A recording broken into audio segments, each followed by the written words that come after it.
मो ना सुशांत दास मु श्री श्री लक्ष्मीराव जी को सेवक।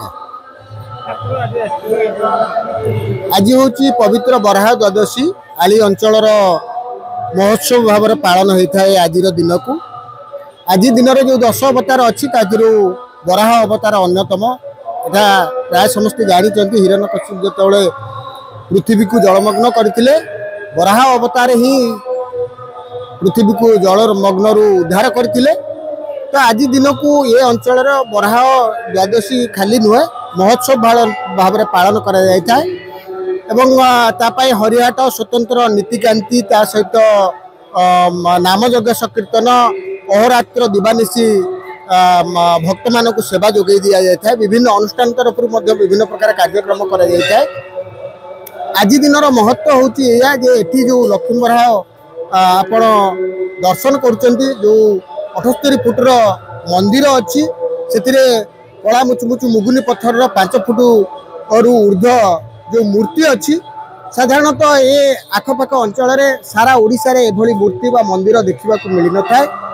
ये लोकश्रुति अच्छी जे तत्कालीन आलीर राजा जी थे भक्ति संतुष्ट होइकी जाजपुर श्री श्री लक्ष्मी बराह जी भक्ति संतुष्ट होइकी आली की पलि आसते। जहाँ शुणा मिले तत्कालीन राजा जिते ठाकुर जाजपुर थे बहुत भक्ति करुले।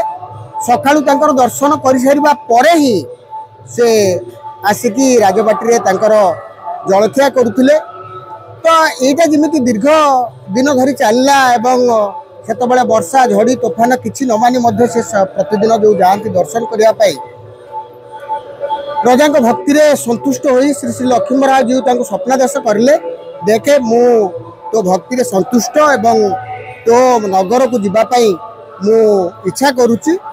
किंतु सेति सहित गोटे सेतबेले कहले दे देखे मु तो पछे पछे चली चली जीवी किंतु तू केबे पछु को अनेबुले।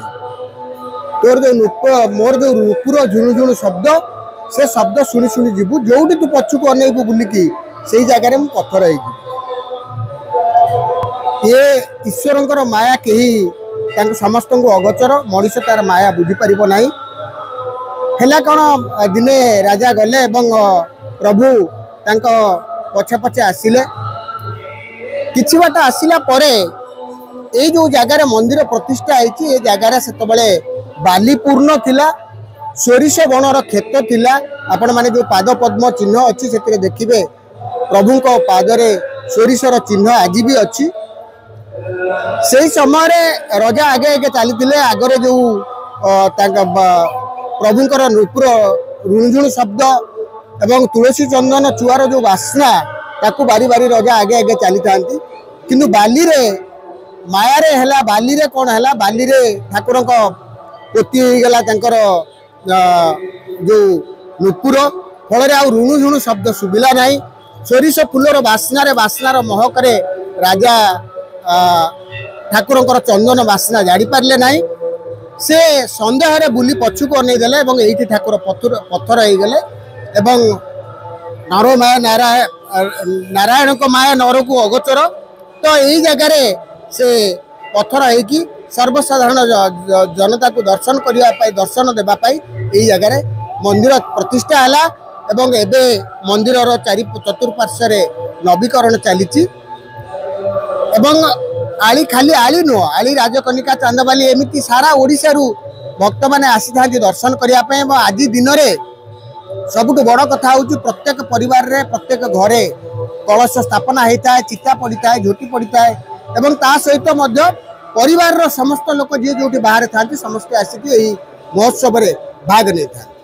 धन्यवाद। लक्ष्मीरा पंडा लक्ष्मीराव जी पंडा पूजा पंडा दायित्व अच्छी।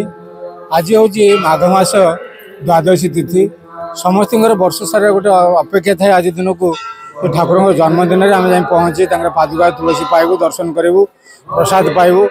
और आज सकाल प्रात 4 घटिका समय ठाकुर स्नान सरला आलीर राजा साहेब ट्रस्ट बोर्ड स्थायी सभापति आसी सब परिवार आसी ठाकुर को राजा अभिषेक कराइले तापर ठाकुर सर्वसाधारण दर्शन आरंभ है और आज दिनटा गोटे पवित्र दिन कौन ना वर्ष सारा आज गोटे जन्म धूप हुए वर्ष गोटे दिन मात्र ठाकुर 12टा बेले ठाकुर जन्म धूप हुए से अविभक्त कटक जिलूर समस्ते आकुल भाव में अनै था आज दिनटा को ठाकुर जन्म धूप को देखापी एवं बहुत शांति श्रृंखला सहित आमर लक्ष्मीमरा क्लब पिला एवं स्थानीय लोक जनसाधारण भक्त समस्ते श्रृंखला सहित आज दिन अपेक्षा करते ठाकुर दर्शन कर प्रसाद पाई निज निज मनस्कामना पूर्ण कर ठाकुर अच्छी ठाकुर आशीर्वाद ग्रहण कर घर को जाऊँ एवं 3टा बेले ठाकुर पहड़ खोले ठाकुर संध्या आरती हुए